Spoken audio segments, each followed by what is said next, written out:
Happy to have you here this evening in the locker room. I'm Alan Locher, and Happy New Year to all who celebrate. My guest tonight is Paul Carafotes, the award-winning writer, director, and author who has graced our screens in beloved shows like The Greatest American Hero, Different Strokes, Knots Landing, and the Netflix series Mindhunter, to name just a few. He has worked alongside legends like Brad Pitt, Tom Cruise, Demi Moore, and James Gandolfini. He has carved out an impressive career in both acting and storytelling. His play Beyond the Ring, about the bond between father and son, earned him accolades as a writer, while his directorial debut, Club Soda, won multiple awards. Paul is the author of the critically acclaimed Charlie Bubbles children's books, and he created his nonprofit, which we will talk about shortly, Charlie Bubbles Cares for Kids. Please help me welcome to the locker room, Paul Carafotes. Come and meet Charlie Bubbles and play. They say this boy is happy every day. I love that. Come and meet Charlie Bubbles. I love That's it. from our CD. Where did I put it? Sing with Charlie Bubbles. Some original characters from the books. And I'm glad to be here, and happy Rosh Hashanah. That's correct. Everybody, all my Jewish friends. Yep. Thank you so much for being here. I'm so glad Stephen Bergman connected us. Yeah. Tell Stephen thanks. Oh, we'll see. Is he listening, Steve? Are you out there? He might be. Out there? Thanks a lot.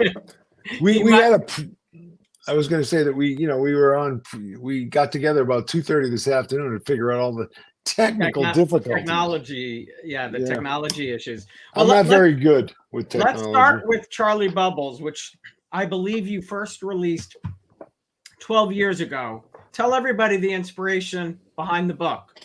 Okay, well, I was looking and searching for who I was in the world, and I was hoping that I was going to figure that out sooner rather than later, but it took some time. And when I became a dad, my son Charlie was born. I was with him. This little guy.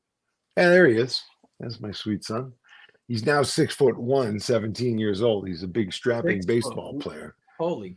Yeah, he's bigger than his dad, so that's a good thing. But wow.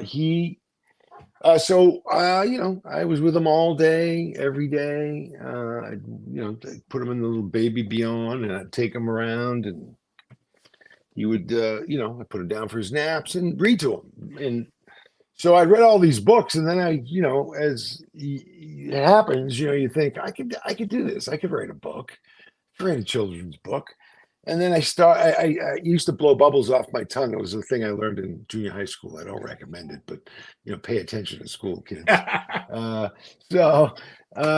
He would lay on my chest, and I'd blow these bubbles at him. And that was like, he was the first time he just got so excited, like there was would smile up at me and try to move his arms to grab the bubbles. And I'd put him down for his nap, and I'd go to the kitchen and look out over downtown LA, and I had my computer in front of me, and I've written, a few things and by that time. And so I thought, boy, Charlie Bubbles, Charlie, he likes the bubbles, Charlie Bubbles. It just had a nice ring to it. And I thought, okay, well, what would the story be? If he was a baby and he was Charlie, he'd blow this big bubble, if he got into trouble or if he was afraid, and this bubble would be a magical transport to places unknown.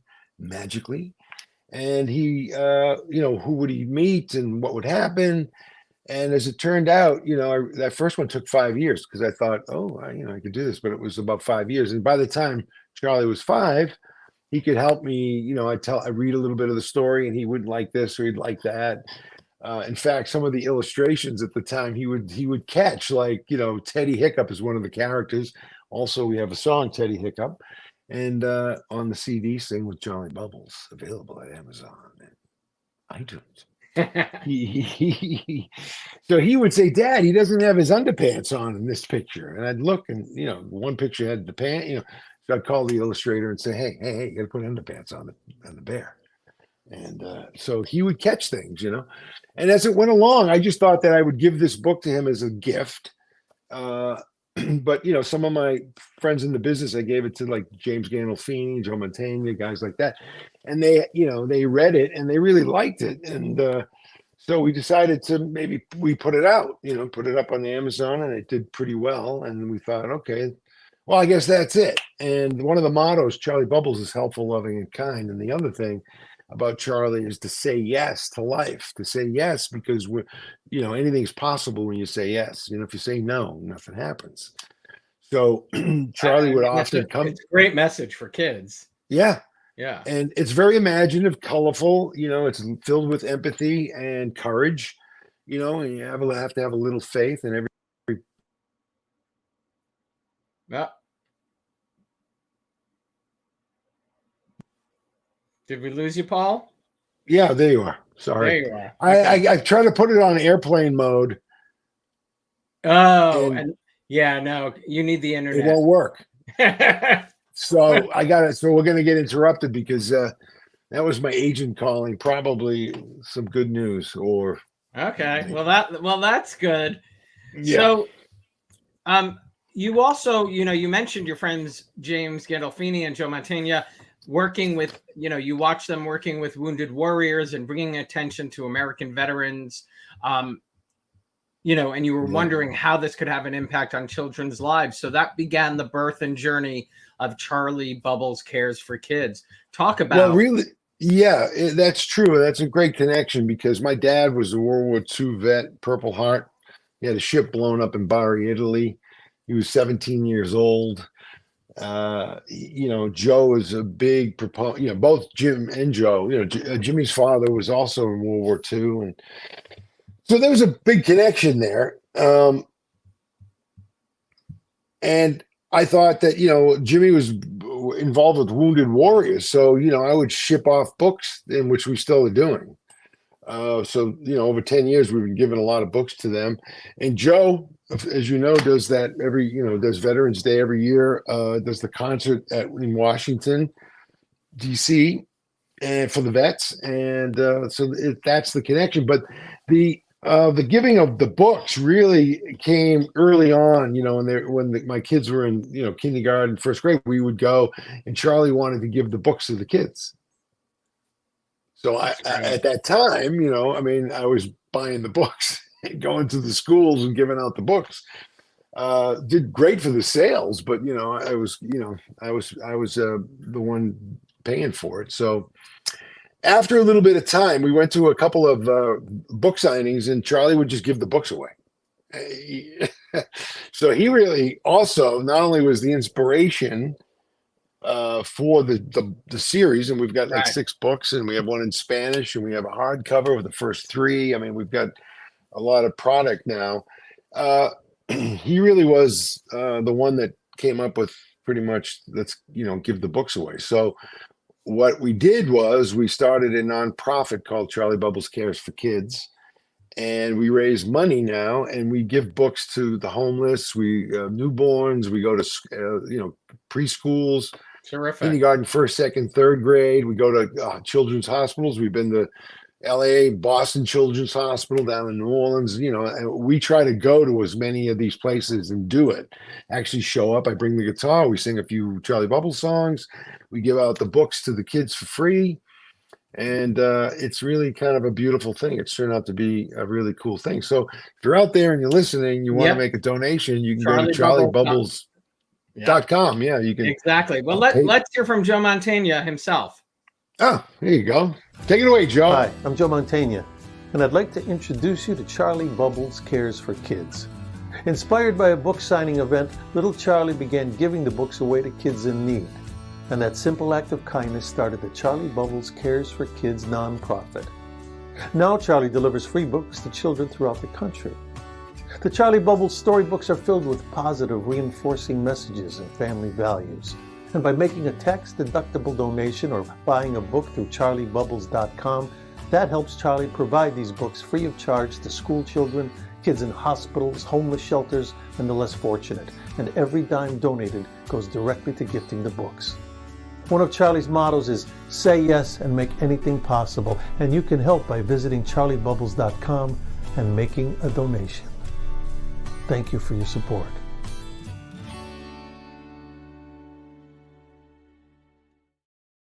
I love that. What a great guy. Yeah, I mean, I've had, I did Mindhunter and Fight Club, and I was friendly with Holt McKinley, who's in both those and many more. And he was a star of Mindhunter, and he went off Loved, to do another series. loved Mindhunter. So Oh, good. it's a great show. David Fincher. I've been working with David so bummed since it was canceled. Was that? So bummed it was canceled. Oh, it wasn't canceled. No. In fact, there's a big uproar because people want the show to come back on. David Fincher, who created that show, he only wanted to do 2 seasons. So that's what happened. So he did the 2 seasons, and that was it. Oh, I know it deserves at least more. a third. I want more. Yeah, no, me too. Because I figured that the Rod character can come back because Holt's character gets, Bill Tench gets divorced, and I have a boat. So maybe he come on the boat. We get out, we bring the girls out on the boat. We have a good time. I don't know, but I always, when I see David often and have lunch or coffee or go down and visit him in the office, and I'm always trying to, come on, you could do another season of that, and people love that show. I mean, really, really loved it. It was so good. And Holt went off to do another show, and he also did a PSA for me. There's several of my actor friends have done them. So we've posted them. Friends. Well, speaking of actor friends, you're going to be in Tulsa King this month. Nice segue. Yeah, nice, very nice. But I can't really say much about it. But I'm very excited. It's Sylvester Stallone, and this is a guy who I refer to as the Stallonian Babe Ruthian of show business. This guy hits bombs out onto Lansdowne Street. You know what I'm saying? He's done Rocky quite well for himself. Rocky, Rambo, and now he's got which is odd that he has never really done a series, a mob character. Yeah, and he's fantastic in it. He's funny, he's Sly's always. Had you watched it before you got the part? I had watched. Yes, we had watched, my wife and I, because we're fans of Sly. And I also knew Sly from very old days. My very first movie, Heading for Broadway, where I play a kid from South Philly who's a dancer who wants to make it on Broadway. I do an homage. There's like a 20-minute sequence at the end of the film. You can see it on YouTube, people. It's called Heading for Broadway. Let's watch the opening of it. 5, 6, 7, 8. 1, 2, 3, 4, 5, 6, 7, 8. Hit it. 1, 2, 3, 4, 5, 6, 7, 8. 1, 2, 3, 4. Arm, reach. 1, 2, 3, 4, 5, 6, 7, 8. 4, 2. God damn it! I can't get it, Gary. This is so difficult. I can't find my balance.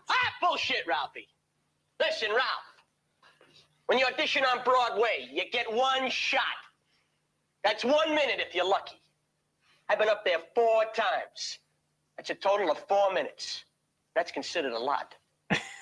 That's amazing. First of all, that is your first film. Yeah, I was 20 years old. I got cast by Joanna Merlin out of acting class to play that role. And that was quite a mind-blowing experience. Like, how the hell did I get here, But to finish that story with Sly, he had seen it on HBO. And I was friends with his brother, Frank, excuse me. And I was sitting home at Thanksgiving. I was broke. I'd done a couple of movies now, and they didn't do much business. And so I was sitting around waiting for a job. And I didn't fly back to Boston, and my phone rang, and it was Frank going, "What are you doing?" I said, "I'm watching the Macy Day Parade. What are you doing?" He goes, "I'm at my brother's." He goes, "Are you going anywhere for Thanksgiving?" I said, "I got nowhere to go." He said, "Let me call you back." And he called me back and said, "My brother says you can come up and have Thanksgiving dinner with us." I mean, come on. Go up to Rocky's house and have some turkey. You know what I mean? This is surreal. And at the time, I had a girlfriend whose sister is actually my manager now, Tony Benson, Third Hill Entertainment. And she, her father was in the schmata business and was selling stretch jeans. I don't know if you remember them. Stretch jeans were very popular back in the early 80s. and these great black sweaters. So I told Frank, what's the sizes of, his wife and your brother? Turns out we're pretty much the same size and build. He's 5, we're both the same sort of frame and build. So I drove up in my little 72 powder blue Beetle Volkswagen Bug, and I went to Bel Air and pressed the little digits, and the gates open, and I drive up the little hill and to the castle, and there's Rolls Royces and Clenays and all this stuff, and here's my little putt 72 Beetle Bug, and he's standing out on the steps and he's welcoming. He just said, "Hey, Paulie, come on, hey, we're gonna have Thanksgiving dinner." And so I got to have Thanksgiving dinner with him. Basically 20 years old, relative 21 maybe. Like 21, I was Yeah. 21, 22, somewhere in there. I mean, it was Heading for Broadway came out May of 80. This might have been 81. It's a long time ago now. By the time it got to HBO, so it could have been 81, maybe 82. So let's go back to the beginning. Where did your love of the arts begin? My family.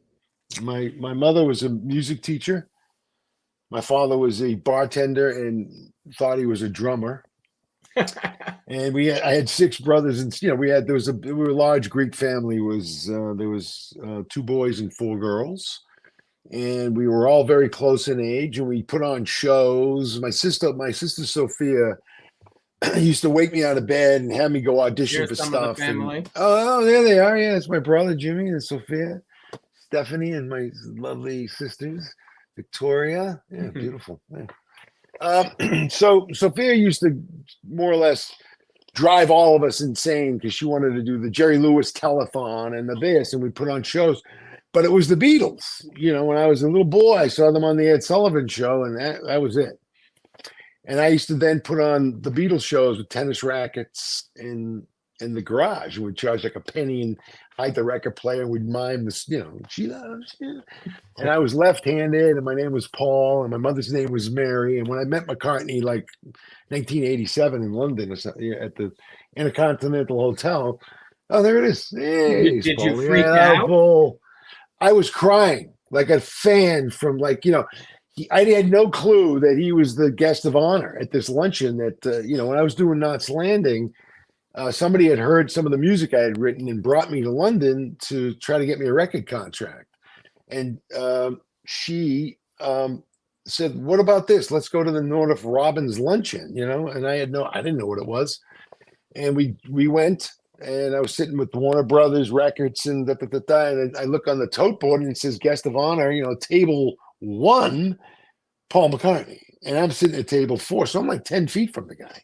Wow. And he wasn't in the room yet. So when he came in, everybody stood up, and he's coming across with his wife, Linda, Mary, and George Martin, his daughter, Mary.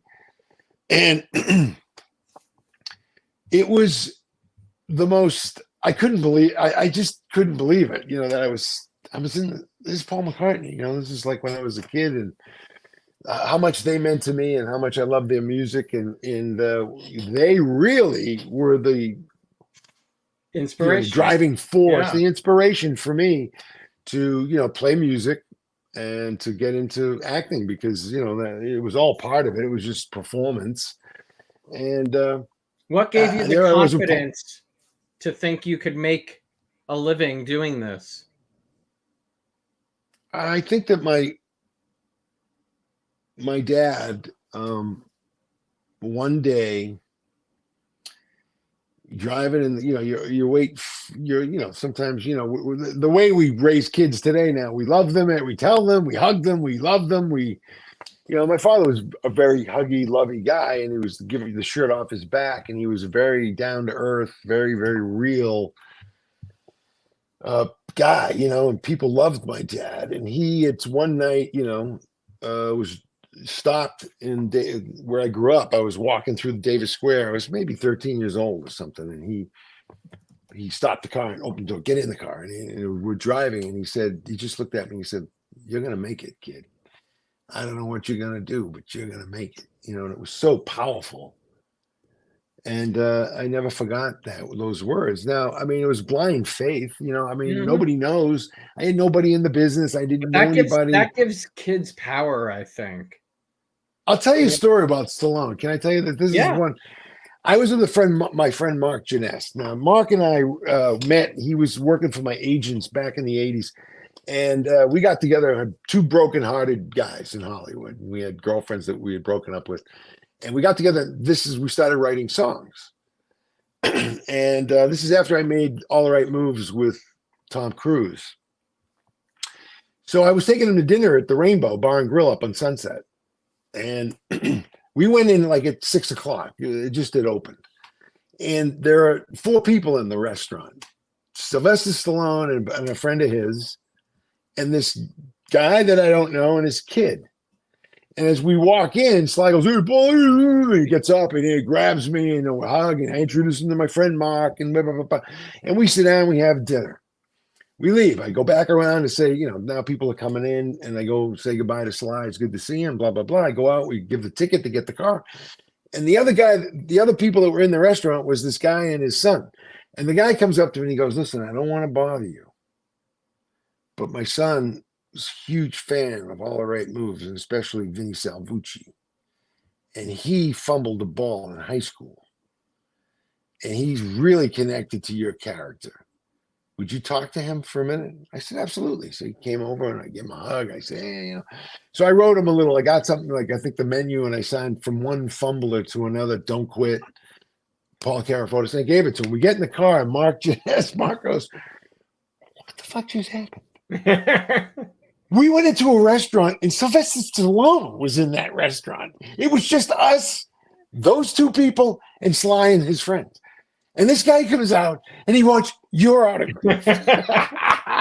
So that was like one of those moments. And I said, well, you know, he saw All the Right Moves, you know, and Yeah, that's the power I mean, of the films. I mean, look, I saw, you know, Rocky, you know what I mean? And I ran down 107th Street when I moved to New York from Boston, and I had my hands up in the air running, da, da, da, da, da, you know, that, like, he had no idea what that did for me. It's the same thing with that kid, even though it was ironic that he was also in the restaurant and he wanted to speak to me, which was, you know, I was just as knocked out as Mark was, but that's, you know, what happens sometimes. And now, you know, I'm back. I'm doing Tulsa King. I've never worked with Sly. I know, so that'll be you fun. know, I can't wait for that. Oh, yeah, it's going to be. The show is if you haven't seen it, kids, boys and girls, I would suggest you watch it. It's very funny. He's awesome in it. Like I said, he's a home run. This guy hits bombs, and he's got a, you know, and I don't mean bomb. I mean bombs in a good way. Like you're. Yeah, it's a great name of a series. When you think back, you know, you've been doing this for 44 years. Who Oh, don't say that. Don't say that. Don't say that, Alan. Who are some of the mentors who helped you? Well, first off would be my family. You know, I mean, the support, my mother, my father, my brothers and sisters. I mean, they were all like, you know, can you imagine? You know, I left home when I was 18. 18 months later, they're getting in a limousine to go to a premiere of Heading for Broadway in Boston, you know, to see their son and brother. Yeah. So it would never be the same again after that. You know what I mean? It was just too, you know, mind blowing. And so Joanna Merlin, I would say secondly, who was my teacher, and I couldn't afford to go to class. And she had called me one day because I had been to class, and she said, "Why aren't you coming to class?" And it was $10 a class, and I had lost my job. So I was scrambling. You know, I was like, where was she? What school was she? Oh, Joanna Merlin taught at the 78th Street Playhouse in New York City. Okay. And this is maybe what I learned on the streets growing up in Somerville. I had a commercial agent that, you know, hip pocketed me. Now that's a term. They wouldn't sign me, but they liked me enough that they would send me out and see if I can get a job. What's the term?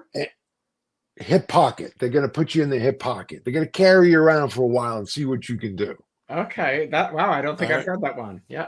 All right. So it was Jackie Jackie Wilder and Jackie Pearl. They were really sweet and great young ladies that they took a shine to me. That's all. And so they would send me out on auditions, and what happened was the feedback would be he's really good, but he's a diamond in the rough. He needs some more studying. He's got to get a little bit more technique. And so those girls, my agents, came up with 3 names. So I asked a few questions about the teachers, and one of them was Joanna Merlin. And she turned out, I asked, so I think I know, she was on Fiddler in the Roof or something. He goes, yeah. And she's also a casting director. So that was it. I said, well, I'm going to go study with her. She's a casting director. Maybe I get lucky. And exactly what happened. After about a year, I was there for maybe, I don't know, 6 months, 8 months studying with her. And I couldn't make it. I couldn't afford to go to class. So I stopped going. And she called me on the phone and she said, why aren't you coming? I said, I lost my job and I can't afford it. They're going to shut my phone off. I'm hawking my guitar to pay the rent. It was not good. So she said, you don't have to pay. Just come to class. And I want to talk to you about something. So I went and I did a scene. It was, what was it? It was the Holocaust. It was, Diary of Anne Frank. Okay. So I played Peter and I did the scene. And so we finished and she said, walk with me up Broadway. And she said, listen, I don't know if you know, but I'm a casting director. And I said, really? Wow. And she said, yeah. And I'm casting this movie. At the time it was called Broadway. And there are 4 characters that are the leads. And there's a kid from South Philly who's a dancer. And I'm going to give you the script, because you're perfect to play Ralph Morelli, the character. Wow. And I want you to go home this weekend. I want you to learn it. And then I'm going to set you up with the director. And you're not going to tell him I gave you the script. You're going to go in there and you're going to be Ralph. And that's what I did. And Joe Brooks, who was directing, he had won the Academy Award. He was a jingle writer that got into the movies. He did You Light Up My Life. He wrote that, which he won the Academy Award for Best Song. She had it with Barbara Streisand also won. That was my bar mitzvah song with my mother. You Light Up My Life? Uh-huh. Wow. So when I went into his office, now you got to imagine, right? So I'm 20 years old. And I'm sitting, and he has the seat is very low. He's got, you're sitting like this, and I'm looking over the desk, and on the desk is the Academy Award, the People's Choice, and the Grammy. So I can't see him. So I was a little cocky. So I got up and pushed the Academy Award this way, and I pushed the People's Choice this way, and I could see him. I go, I can see you now. And I told him the story of Ralph Morelli, and he jumped up and he, get a script, and blah, blah, blah, blah. And like that night they signed me, I was at dance class, and I was working with Gene Foote, who was Bob Fosse's assistant, in Chorus Line and all those great shows. And suddenly I was at dance classes, and then maybe 3 weeks later, I'm in front of a camera. Wow. And making the movie, you know what I mean? And that's the reason that she's, she's definitely somebody who took great care. Joanna? Yeah. Yeah, lovely, great actress, talented woman. She kicked it off. Yeah, she's the one. She's the one that got me in the business, gave me that job. And that's not a small job. But that's it. No, it was a starring role in a movie. In a movie. Yeah. I mean, I was looking around going, how did this, shit kicker from some of them ass, how did this happen, Yeah. And that's how things happen in life. That's, you don't know. That's why you say yes, and anything's possible. Anything is possible. Well, you followed that up, playing a partially deaf football player in the drama Choices, in which Correct. Demi Moore played your girlfriend. I cast her in that. You cast her? She was my choice. Well, I mean, she, I had to read with all these girls, and when she came in, she was my favorite. I said, that's the girl. How old was she there? She was like 17, maybe 18. Wow. I was 22. What do you remember about working with her? Well, she was a free spirit, fun loving. She was funny. She was like hanging out with the guys. You know, she had a little bit of a mouth on her, and she could tell a dirty joke, and we had a lot of fun. I mean, you know, we were young people, young kids in Hollywood working. Like, you know, that's you know, I'm so grateful for you know some of the things that have happened to me along the way and the people that I've met, and I've really you know been fortunate. So I mean, she was you know she was pretty wild too. I mean, she was a little You're firecracker, as they say. yeah. Well, I think she mentions you in her memoir, doesn't she? Yeah, she talks about a little affair that we W- you know Did that surprise we you? engaged in. You know, yeah, I guess so. You know, Yeah, I mean, it's part of life. You know, this is look. You know, the story. If you want to go through the story, you know, well, no, we but were it is, shooting. but it is it's part of your story. It's part of her story. You know, Yes, well, yeah, but she ended up, you know, was getting. I mean, so you know, I mean, for those of you watching tonight and don't know the story, uh, I had a friend of mine, Joey Screamer from my hometown, who's a drummer, was staying with me, and we were shooting the movie, and I had a place in Westwood that the producers gave to me, but for the weekend I'd go back to my apartment in Hollywood. Now I lived in the cornerback apartment on Beechwood Canyon, but my apartment sat on Gower. It was the Okay. corner apartment. I could see Capitol Records from, and I was on I think it was the 6th floor or the 4th floor, and I was sleeping, and my phone rang, and it was Demi calling up saying, you know, she was getting married the following day, and she wanted to have like a, you know, her last bachelor party, I guess, and I was it. So she said she wanted to come and see me, and I said, listen, you know, I'm sleeping. I'll open the kitchen window, come to the back on Gower, and there's a fire escape. If you want to see me, you have to climb the fire escape. I'll leave the kitchen window open. I thought, okay, you know what I mean? Who's going to do this? right. And I went back to sleep. And then I was woken up with her standing over me with a bottle of Dom Perignon going, I'm here. So that's what happened. And I guess, you know, the rest is history. The rest is history. It's part of both of your stories. Yeah, it was pretty. I mean, I think in terms of Hollywood stories, the fire escape thing is what makes it like she it's almost like that should have been New York when you talk fire escape more than California. Oh yeah, You know, well, like this is an old brick red building. It's still there. oh I think it was wow. 1975 North Beechwood, you know, out right there in Beechwood, and it was the back corner apartment. Wow.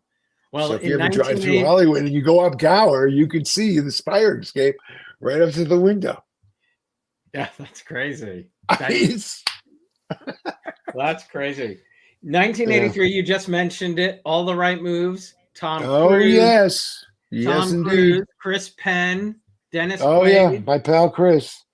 What do you remember about that experience? And that was a pretty Well, big that role. was that was Here, originally Look- what?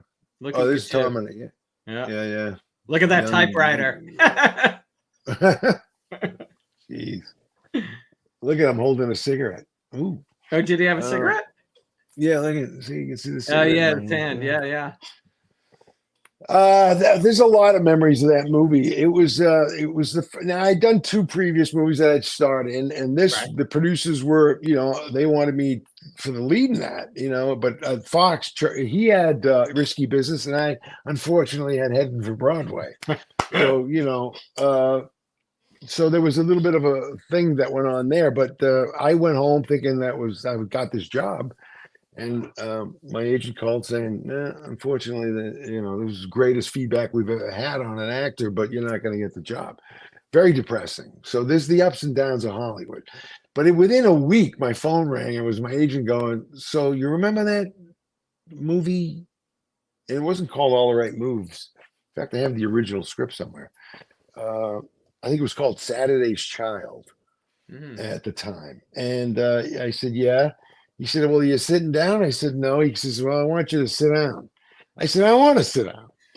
He goes, no, sit down. So I sit down. He says, well, those guys wrote a role for you. The character's Vinnie Salvucci. You're going to work 6 or 8 weeks or whatever it was. And you're going to leave in 2 weeks for Johnstown, Pennsylvania. And, and when I got there, it's Tom and Chris and Leon, and it was Craig T. It was a lot, it was a great cast, a lot of fun nights, a lot of quarters. We played the game quarters, That's Craig T. Yeah, quarters. You probably know this game. Oh yeah, of course. you knock the quarter, you get into the beer, and if you get it in, you can make somebody you drink. Everybody would get. Yeah. Back in the days. And so there was that, but I remember going to see dailies because I shot most of all the stuff that my character Vinnie Salvucci's in, was shot in the first week. So it was a lot of stuff out of context in that because we had to do this big football game, which took 1 week at night, and they had the fire department raining on us. It was miserable, baby. You know what I mean? It was still like April back in Johnstown, Pennsylvania. It was cold at night, and now they're raining. They got the fire hoses on us. We're in four inches you of grew up mud. in Boston. You were used to cold. Yeah, well, I was a little. By that point, I was. You were Hollywood. Yeah, a little bit. I was. I wanted all the comforts to come with it. But we did that. And I remember going to dailies to watch some of the stuff we had shot. And Jan de Bont was the DP on that, who went on to direct, some big movies. And the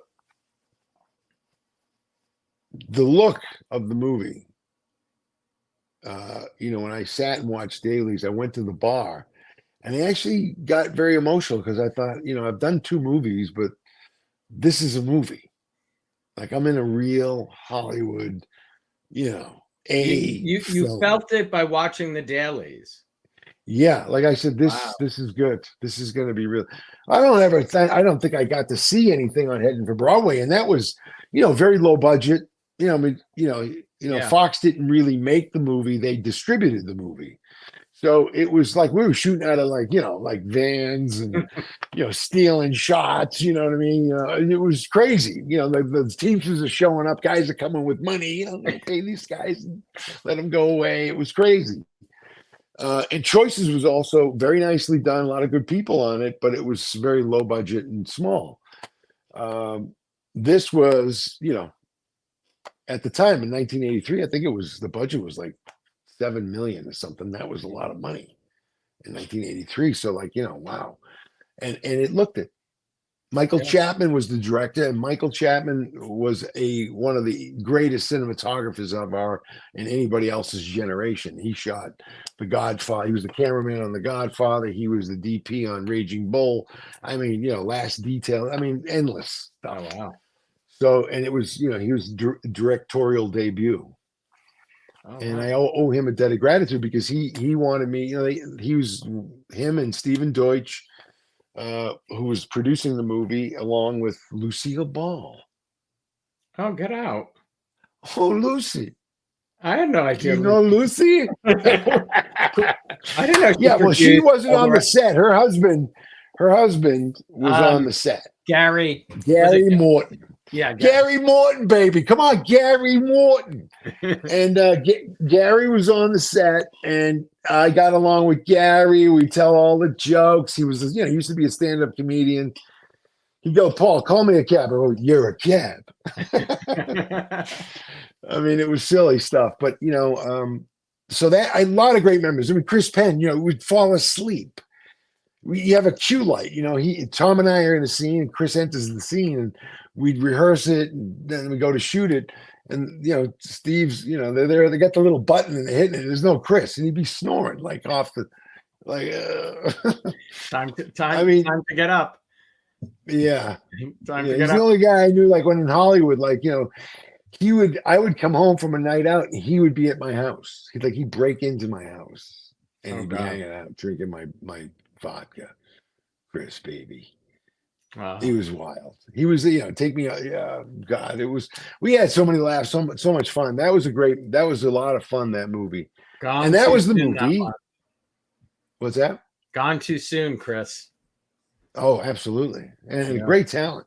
Yeah, totally. Great Totally. talent. He's had given some performances in a few movies that were outrageous. Incredible.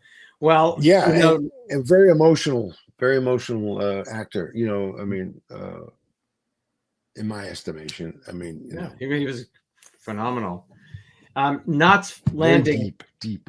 Knots Landing fans have been Oh, desperately waiting for that show floor. to come on streaming.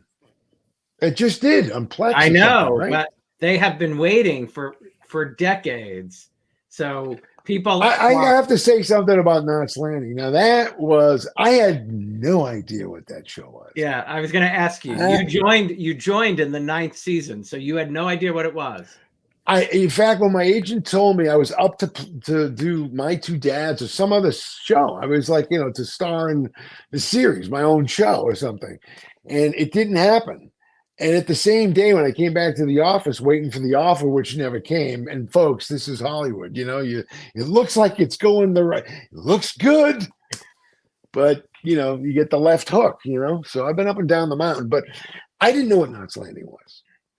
And I had to say that quietly because my wife loved Knots Landing, as many people did. Now, that was the thing. I had no clue what it was. At that point, I'd done more movies than television. I think the only television show I'd done, Greatest America. I did 6 episodes of Greatest American Heroes. I did Different Strokes and maybe one other show. But that's not where I saw my career going. When you were hired, I got spoiled. Got spoiled with starring in a couple movies, and then then you went to television. Ooh. So go ahead. But when you got hired for Harold, did you know it would last as long as it did? Well, it was originally 2 shows.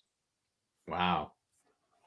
The character John Aprea played Uncle Manny, and I was Harold, which I never liked. I used to say, look, the very first, there's John, the very first show that we were doing, I think I poured a cup of tea and maybe had one line or something. And we got down to this on the set, and the director was there, and I didn't know how television really worked, mind you. So I said to the director, look at me. Do I look like a Harold to you?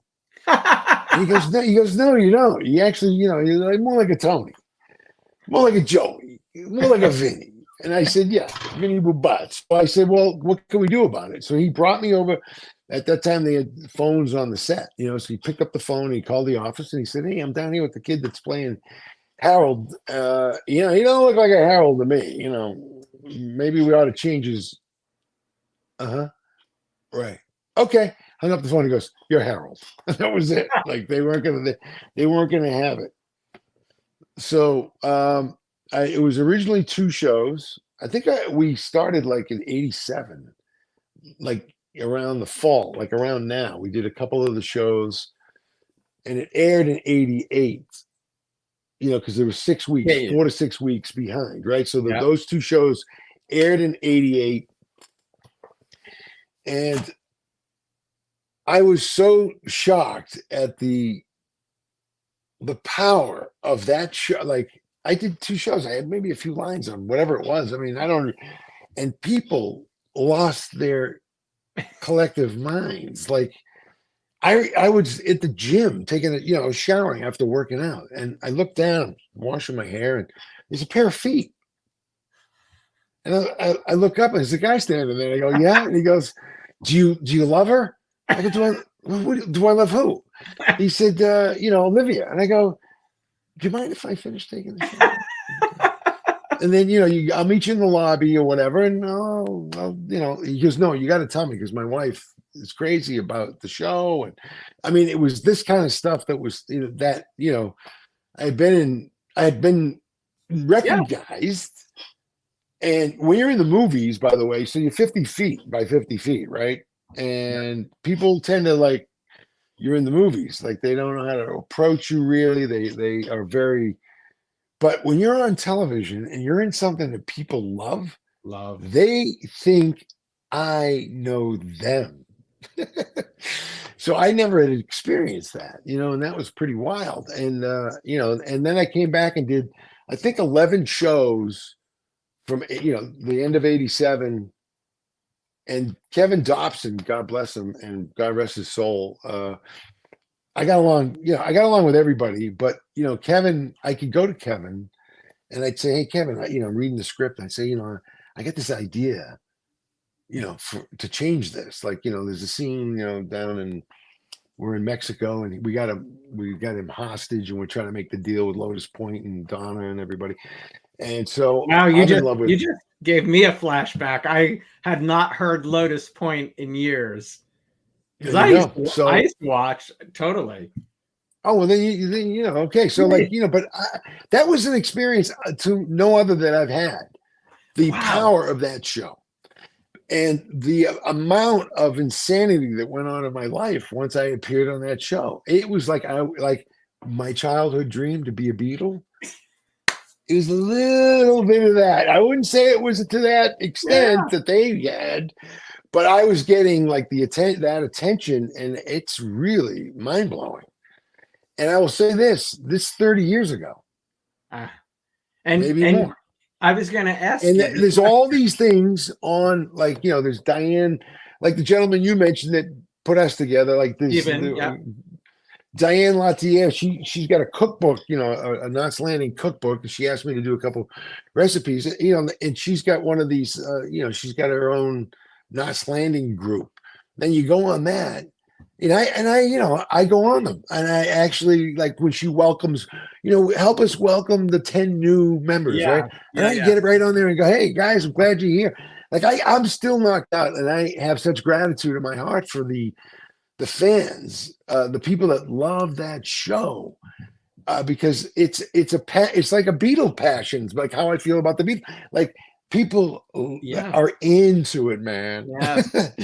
Soaps have that connection. I mean, whether it's a daytime soap, which is 5 days a week, and primetime, which is every week in their living room. They made it. It was a ritual. That was a ritual. Sit down. Totally. Was it 10 o'clock on Thursday nights or something? Was that when it was on? Yeah. They're all going to get mad at me now. You don't remember when it was on?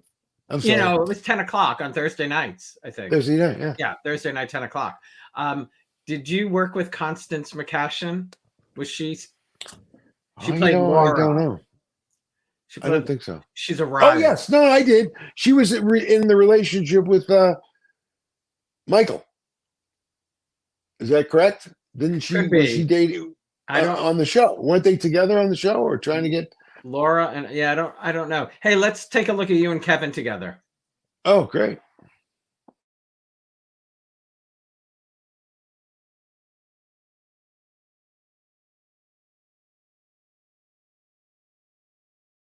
If the sound came through when you sent it to me, you couldn't hear it, right? Oh, put it back on. Let's do it, because I have to press tap for sound. Oh no, I couldn't hear it on my end. Oh, Hear it. Oh, it's not Oh, yeah. Yeah, I don't know if you sent it, if it had sound. Sorry, everybody, but I think got it. Most everybody knows that scene. You could play it, and they could do the dialogue right there while they're watching. Would you say that is what you're most recognized for? Well, ironically, Heading for Broadway, people still say to me, because it's, like I said, it played on HBO and had a long run on HBO, and then now on YouTube. People are watching it on YouTube. So that for a long time was, and shocked me, because it was only out for like maybe 3 weeks or something, when it played in the theaters, and it was tested. They didn't even really release it nationwide. It played 10 cities, but once it got on HBO, there was that initial buzz. Just like the television is the thing. All Right Moves, but mostly Knots Landing. Crazy. Talk about your friendship with John Aprea. I know you saw him while he was he was convalescing there. Well, John, I met on Knots Landing. And I'll tell you a funny story because John, we did the first initial couple, whatever it was, right? And I think we were getting $500 a show or something, you know. Like, and of course, they brought me back for the next show, and I called my agent and said, you know, I want a bump, you know, give me $750. So I would show up on the set, and John would go, "What did you get? How much did you get for this?" And I go, "I got $750." He'd go right to the phone and call his agent. The kid got $750. The kid got $750. I want $750. So this went on, you know. But there's a funny scene where I am trying to, you know, have some relations with Olivia. And I'm in an apartment. And, you know, she's got my shirt off and we're kissing. And then there's a knock at the door and I hide her in the closet. And I open the door and John's there. And he's going to send me, he's gotten pressure from Donna. I love the whole Donna, like always trying to whack Harold. That I was so sad when she left the show because that was such a great... When Abby left. Yeah, Abby was always trying to put coke in my locker, you know, put pressure on my Uncle Manny, get rid of him, send him somewhere, you know. So he was going to send me to Miami, and that was his line because I was acting like I had a cold. I got a cold, and he goes, "Well, you won't have to worry because I'm sending you. You know, you'll be nice and whatever." And I go, "Sending me? Where are you sending me?" And it was to Miami, but John goes, "Sending you to Minimi." And I waited. I paused because I was waiting for a cut because he said Minimi. So I looked at him. There's no cut, and I went, "Minimi? Why Minimi?" And so, you know, he was very fumbled and jumbled lines around, and it was always funny. But you know, I miss. You know, he's going to be well missed. I mean, he was a great guy. He was, you know, he was in The Godfather too, for crying out loud, John. And you as much as it sounds like you like to be in front of the camera and work, you also are a big fan of movies. Yeah. Oh yeah. Since I was a kid, I used to watch all the Cagney movies with my dad and Clark Gable. See here, Scully. Sending a man who's death. Beautiful memory. Kiss me, Scully. Kiss me once. So that's my little impersonation. But yeah, I was a big fan of old movies and new movies. You know, I like a lot of the actors that we have. You know, Ryan Gosling's really great, and of course Brad, who I've worked with a couple things. And you know, there's a lot of good actors and women. You know, there's just I'm always amazed that, you know, when I go to the movies and see somebody, I'm a fan. Yeah. You know, I too am a fan. And it's when I see somebody and meet somebody, and I'm always like, oh, you know, oh, look who it is. You know, Brad Pitt tells a story, you know, like when he first came to Hollywood, he saw me at auditions. And he thought that I was so confident that he wanted to be like me. He said, I'm gonna do him. And I you know, it was a story every time I've worked with him. I go, tell that story again. I'm so glad he said, "No, you were great at, you know, this and that." You know, I had met him at a party at a thing, and he had a big long line of all these girls lined up to, you know, sign autographs. And I went to the bar. This is when I was drinking. I went to the bar to get a drink. And I looked over and I see this, you know, Brad Pitt's like, he's waving to me to come over. You know, I'm looking around the bar going, "You mean me?" He goes, yeah, come on. So I walked over and he stopped what he was doing. He put his arm around me. He goes, "This guy's a great actor. He's this and that." And I stopped and I go, "Do we know each other?" Like, this is the first time I'm meeting him that I knew of. And he said, "Look, when I first came to town, you know, I was always at these auditions. You were always there, and you came into the room and you just took over the room. And, you know, you made everybody like, well, who's this dude?" You know, like, and I said, "I'm going to be like compliment. him." Yeah. Well, I make him tell me every time I see him. I love that. We don't have a lot of time left. I want to hear about Club Soda, the film you wrote, produced, and directed with Gandolfini, Joe Mantegna. Lou Gossett Jr., Lou Mike Gossett. Rispoli, and Stephen R. McQueen, the I- grandson of Stephen I McQueen. love him from the Vampire Diaries. Okay, well, there you go. Yeah, Steve McQueen. I saw him at a party. That's how I cast him, because I was looking, because he's playing me. I wrote this based on when I went to New York to be an actor. There's a lot of references to Heading for Broadway in there. I mean, if you see the movie and you know anything about me, you can see the Red Sox, the Beatles. Is the There's all movie this streaming anywhere, Paul? I don't think so. I don't know where you can get it. It's on. You can look it up. They compiled it. It's a short. It's a 23-minute short, and I'll tell you a funny story. It's called American Breakdown or American Movies or American. It's on. You can look it up on IMDb. If you look me up, I think you'll see it under films. So you have Club Soda, and then it's a compilation with four other shorts together. So it's available there. I think it's American Stories. It's called. Okay. And it's a lot of big stars that have done shorts. And so because we had Gandolfini and Luke. I mean, I had Joe Mantegna. It was there's Jimmy and I was directing Jimmy. I put this together. I wrote this thing, and then I wrote the actual screenplay, but we never could do it. And God bless him and God rest his soul. Jimmy was a very supportive friend and a really great guy. And even when I wrote a play about my dad, you talked about in the beginning of Beyond the Ring, he produced it. He put up the money for me to do it, and we did it. And then when I wrote Club Soda, he was in the midst of the insanity of The Sopranos. Okay.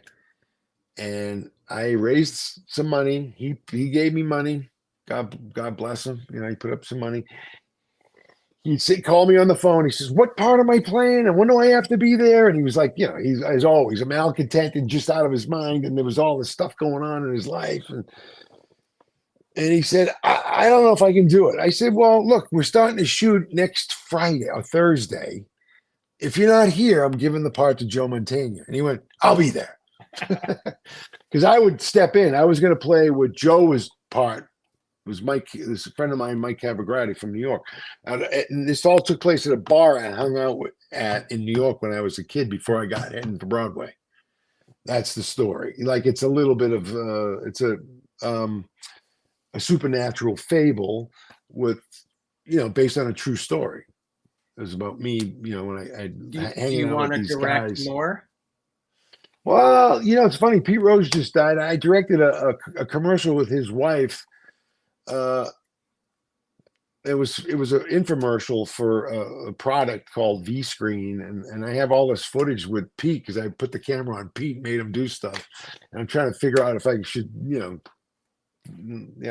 put it up on YouTube or something, let people see it, because he was a funny guy and he was really he was great. But yes, I'd like to do more directing. Do you have a dream role you'd do you like know to anybody that was looking for a director? I don't. I wish I had that power. Is there a dream role you'd still like to play? Well, I've never done a World War II movie, and I'd like to do a World War II character. Although, I have this great story of my dad who was in the Second World War, and his ship got blown up in Bari, Italy. And I went to Italy in '88 to Rome, and I met these rich people from Canada. They came into the restaurant.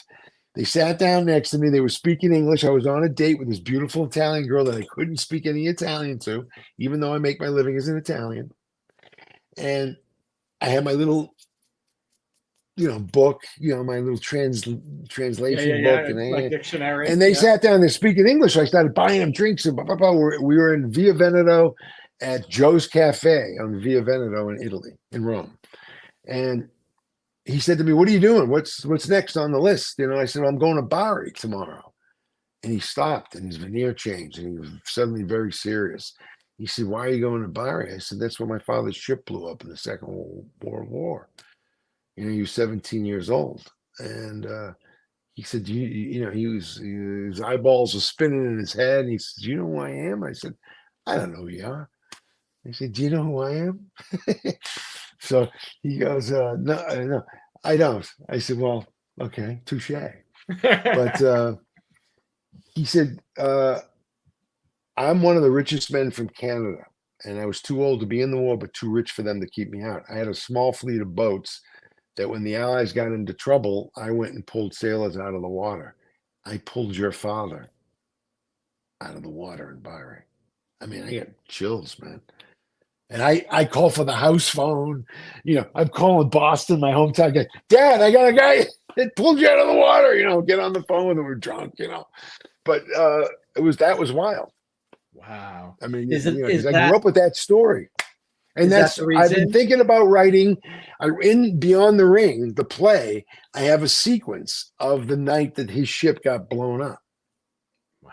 Because I'm playing my dad in the play, and it's two characters: it's father, son, and it starts off with the father in his 30s, and the kid is a baby crawling around the kitchen, trying to spend time with his dad. And it was a 90-minute show that we never left the stage. There were two intersecting rings, on my side and my son's side. And then as the show progressed, the rings got closer and we ended up on the other side. So the father was the teacher in the beginning, and then the son was becoming an adult now, and the father was making some mistakes, and the son was coming in to go, hey, what are you doing? That's not what you taught me. You're going off the rails, And so the son became a little bit more of like the adult. And so that's the Beyond the Ring, beyond this, we connect. That's what we're looking for, is connection. And I was very close with my dad. So that was like I said, I've gotten to work with great people. I've been very fortunate. And Joanna Merlin, I owe it to her, my casting, my acting teacher. I met Paul McCartney. I've met Ringo. I've met George. I've hung out with all these guys. I've been to Paul's house in Peasmarch. I've sat with Ringo and, had dinner with him and Harry Neal. I mean, Did you see all them my live? Oh no, my father wouldn't take me. He goes, they'll kill you. You're gonna get trampled. What are you, crazy? Shut up and watch the TV. You're not going to that. They're freaks. It was my father was big with Gene Krupa and Buddy Rich, and so when the Beatles came, I remember driving in the car with my dad in Kansas City. The Beatles, Kansas City comes on, and they're rocking and swinging, and he's hitting the steering wheel. He's into it. I'm like, wow, my father's digging this. And then he goes, who's this? And I go, it's the Beatles. He goes, it ain't that bum Ringo playing. I can tell you that. This ain't the Beatles. I go, Dad, it's the Beatles. He goes, I don't know. Well, Can't be the Beatles. don't laugh at this, but I went to Taylor Swift for probably this past May, Memorial Day, when she was, I think, doing her tour. And I'm not a huge fan, but I actually felt like I was seeing a one-woman Beatle, because I had never experienced. Oh, you mean the energy from the crowd and the hysteria? I had never experienced anything. The stadium shook. They sang every lyric. Like, it was a connection that I think that's what Beatlemania must have been like. Oh, definitely. I mean, it happened to me. I was 4. I mean, I saw them on the Ed Sullivan Show, and it was it. That's crazy. I was glued. I was right up on the screen going, oh my God. It was at 4, that is really crazy. Yeah, I was 4 years old. And so, when I met Paul McCartney, I had tears coming out of my eyes. I was so visceral. It was such an emotional, and then I went off to, there's another one of those strange stories. I called my dad and my mom from the lobby of the hotel, and he's leaving the party, Paul and Linda, walk right by me, and I said, I'm having lunch with Paul McCartney. And my father goes, did he ask you for your autograph? And I said, no, but I got his. I see where you get your sense of humor. Oh yeah, he was funny. Yeah, no. And so I went from there, from the Intercontinental Hotel in Hyde Park in London, I walked around the corner to the original Hard Rock Cafe. And I went into the Hard Rock Cafe, and Knots Landing, man. I was on Knots Landing at the time. I'm getting barraged at the bar from people who are Knots Landing fans, and I was half in the bag, and they're asking me for autographs, and can we take a picture? And I'm laughing, and they're getting a little annoyed with me. They're going, why are you laughing? I said, I just met Paul McCartney. And I had his autograph on the program, and I pulled it out, and I go, You see that? He signed it to the other Paul. That's me. And I said, you're asking me for my autograph. And the reason why I'm here is because of him. It was so surreal. It's crazy. I mean, and I've been very grateful, like working on Tulsa King. I can Grateful, tell. I You mean. could see the appreciation. Before I let you go, you told me earlier when we were speaking, October 17th, day before my birthday, 22 Oh. years you will be sober. 22 years sober, yeah. 22 That's years. incredible. I am. That is the same. Besides, getting emotional about it. Besides the birth of my son, that is the quintessential number one. I mean, I've had a lot of great things happen to me, but the fact that I was struck sober, almost 22 years ago now, like in a couple of weeks, 2 weeks, it'll be 22 years, God willing. Do you attribute it to something? Something that helped you, someone? Well, I could see that all the great things that had happened to me were starting to slip away. Like myself, I was losing me, and I was,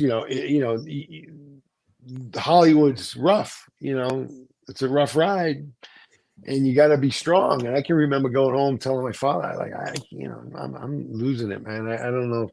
Because you do a job and then nothing would happen. You think you're on your way, heading for Broadway. My first movie, I thought that I was this is the way it's gonna be. Right. I was only in New York 18 months when that happened to me. And no one I was in high school right. 18 months before. No one educates you. They don't say like it's not going to be like that. You don't know. No, and it's a lot of hyperbole. Like you go into a restaurant, people know who you are, you don't know who they are, and they come into your table and they go, "Oh, kid, you're going to be the next Al Pacino. You're gonna," and I don't know who's talking to me. But your head's getting filled with all this stuff, and you don't know how to handle. So after the party, you take the drink, and then the drink takes you, and it's subtle and it's devastating. And I got to a point where I just was sick and tired of being sick and tired of it, and I could see that I was not getting the jobs. I was a little bit, I was angry at the business. I was resentful to this one and that one because they didn't give it to me the way you got to get. I had the sense of entitlement, that came from 18 months of in New York City and starring in a movie. And you don't know that changes your perspective, your whole life. Suddenly I'm at the Beverly Hills Hotel. Wait a minute, I was living on 107th Street, and a limousine's picking me up to take me to the Palm. These things. People say there's no book. There's no book that comes. You know what I mean? I didn't have a dad in the business or a cousin or an aunt, or I was connected to anybody. I was just, I got thrown into this. I wanted it. I said, all my experiences, I made the choices to go whatever road I went down and take the drink and take the snort and, just let it all happen, baby. And then, it's a double-edged sword. So it comes back and it's kicking your ass. And I got to the point where, I just had it. I said I was either going to kill myself doing this. Actually, it was my brother. My brother at one point. I'd come home to my hometown, and I was in a bar in my hometown, and I was just out of it, man. And somebody said you got a problem. You're whacked out. You're doing drugs and you're drinking, and as soon as you first hear that, you go, no, not me. No, I'm cool. Look at me. I'm making money. I'm working. But it was like that. That was probably the first time I, thought about maybe I got to take a look at me. Who's that looking back at me in the mirror? Is that Paul Carafotes from Somerville, or is that some asshole, that thinks he's some big shot in Hollywood, because he's made a couple of movies, you know what I mean? So you have to get right sized, and you have to realize that there's humility, and you can be humiliated, but you want to have humility. And through the pain of the humiliation becomes, out of the ashes comes the phoenix. It's like I don't I have now what I've always wanted. I got a beautiful wife, my son, my daughter, beautiful, gorgeous girl, Gianna, who's going to, school, and she's the president of the French club, and she's the speech and debate captain, and she's and I just, I go to watch her play softball, and I go watch my son play baseball. And my wife, I help her. We have moved my mother-in-law here, and and it's my duty every day, and I get to do these things. You know what I mean? I get to be of service, and I get to be helpful. And whereas the old Paul was standing at a beautiful apartment looking over the ocean with two beautiful girls and a pound of half an ounce of not a pound, but half an ounce of cocaine, and I'm drinking a beer, and I'm working on Knots Landing, say, and I'm making this money, and I'm on a hit television show. I've made it. What's wrong with me? Why don't I feel good? If I just got successful, if I just get that girl, if I just get that movie, it's going to fill me up. And you find out there's a hole, spiritual hole, that you just trying to feed, and you can't feed enough. You can't put enough stuff in there to fix you. It's an inside job. So it's the greatest thing. I've never done anything in my life except maybe be an actor. Okay. That I could, but I'm not an act. I say that I'm a dad. I'm a husband. I'm somebody's father. I'm my children's father now. Like, that's what I do.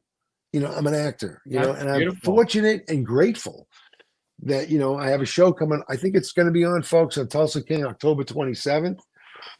I believe that might be the date that shows the show that I'm in airs, and whatever happens from this happens. And if it doesn't, I get up tomorrow and go take care of my mother-in-law, go watch my kids play, go watch my son hit a ball over a fence, and I get no greater joy. Wow. It's bonus time. This is bonus. I've been to the wars. I've been in the But that blues wars. I've been in the 22 years- Hollywood wars. That 22 years now of sobriety has led you to this husband and dad moment in time. Well, this is what it's all about. This is when I'm sitting at the dinner table with my kids, my wife, and we're arguing over, whatever. Who's taking them to A, B, and C? But I say this is what I've always. This is how I grew up. I had 8 people at a table when I was a kid, and this is where I feed. I'm getting fed. This is God giving me, and being present to realize it. To be humble, and grateful to say that. I owe a debt of gratitude to sobriety that I'll probably never be able to pay back. Well, I've lost a lot of friends. We've talked about a few of them tonight. Yeah, They couldn't get there. Yeah. And, absolutely. they were all marveling at me going, how did you do it? And I've been in a lot of situations where I was saying like, come on, have a drink. Let's go to the hotel and get the girls, get the set, and I'll follow you down. And I get to Beverly Boulevard and I make a right and go downtown to my apartment and get on my hands and knees and say, thank you, God. That, Absolutely. I had to take a drink. Last question. The son and the daughter, do you see any possibility that they might follow in dad's footsteps? Well, Charlie's in a movie with me. It's called, he was 8 when he did it, and he plays my son. It was not a stretch, but he's in a few scenes with me. It's called The Wolves of Savin Hill. You can see it on Tubi. Is that the streaming service? It's a pretty good movie. It's made with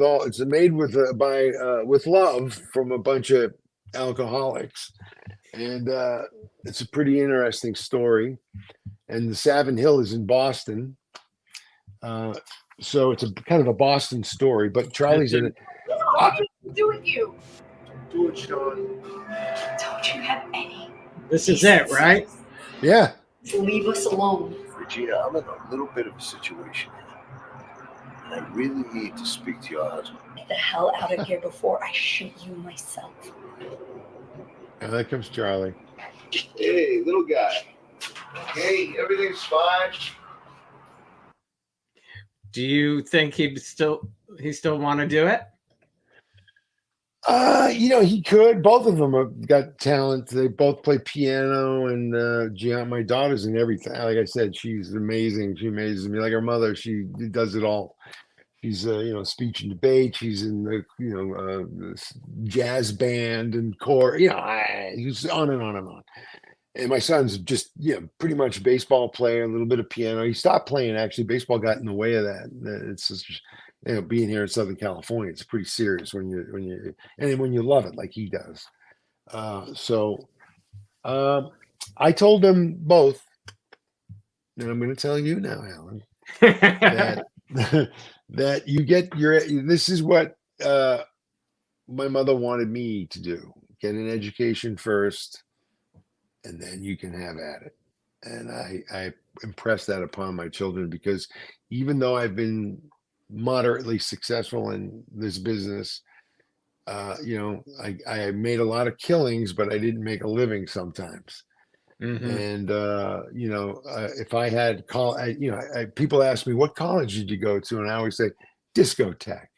That's where I went. So I want them to get an education, very smart. And if they want to do it, they can do it. Very smart. My daughter wants to be a lawyer, and my son wants to play for the Boston Red Sox. What can I say? There you go. And I'm very happy about that. I bet you are. Paul, such a pleasure. Such a pleasure. This was great. Thank you so much for doing this. CharlieBubbles.com. Please make a donation. Make a donation and buy a book. Go to Amazon and buy a book. Yeah. I don't take any of the proceeds go right to Charlie Bubbles Cares for Kids, and that's how we get the money to send out books. I'm going to 2 schools next week, and 60 or 70 books will be given away, and it all happens because people are kind and are generous, and so if you got a big check, write a big check. Keep up the great work, Paul. Thanks so a lot, Alan. Hey, everybody, all you Knots Landing, I know there's a lot of you watching. Thank you very much, and God bless you. Take it easy. Thanks, everybody, for watching. I hope you enjoyed the show. Remember, if you want to donate and learn more about Charlie Bubbles Care for Kids, go to charliebubbles.com. Join me live next Wednesday, October 9th at 7 p.m. as I welcome 2 amazing actors and friends, Julie Dove and Lauren Marie Taylor.